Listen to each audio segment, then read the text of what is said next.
Good afternoon, I am Simranjeet Kaur and you are watching MediaPlex live at 1.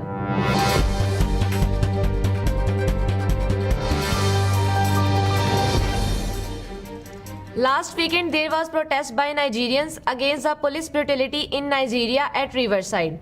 Trega Obasiwe reports.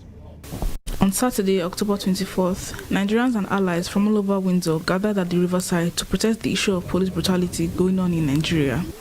The protesters walked along Riverside Drive West from Ulet to Crawford Avenue and back.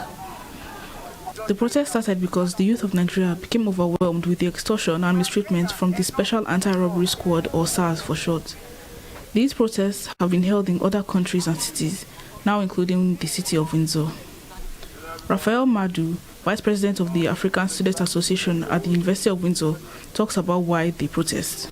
Nigeria is where home is, Nigeria is my heart, and I'll fight for it if it's last night. It's my death, I fight for it still. Nigeria is, that's what we're all here for. We're here to fight for our country, we're here to fight for Nigeria. From consensus, at the end of the day, what is wanted from the Nigerian government and police force is accountability and better youth. This has been Tega Obasiwe for MediaPlex News Now. Wafa Al-Qudimi reports on how violence in schools are being affected by COVID-19. COVID-19 impacts everything, including crimes. Major and minor offenses are still going on.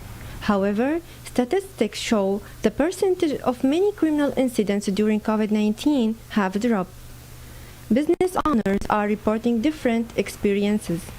Hussam Hafiz is a jewelry shop owner and talks about his experience. We have had a break-in 2 years ago in our store, and that's been the only incident that we have experienced since.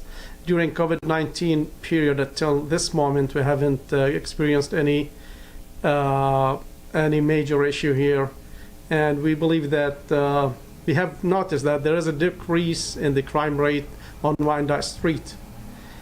Hopefully it stays like this even when this COVID-19 is over.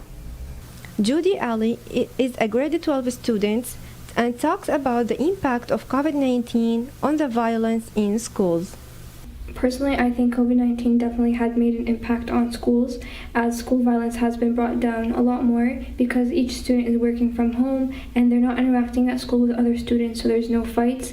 And as for example, in America, where school shootings are very common, there's a lot less happening now since schools are closed, and just violence in general has been brought down in schools, and kids are more safe.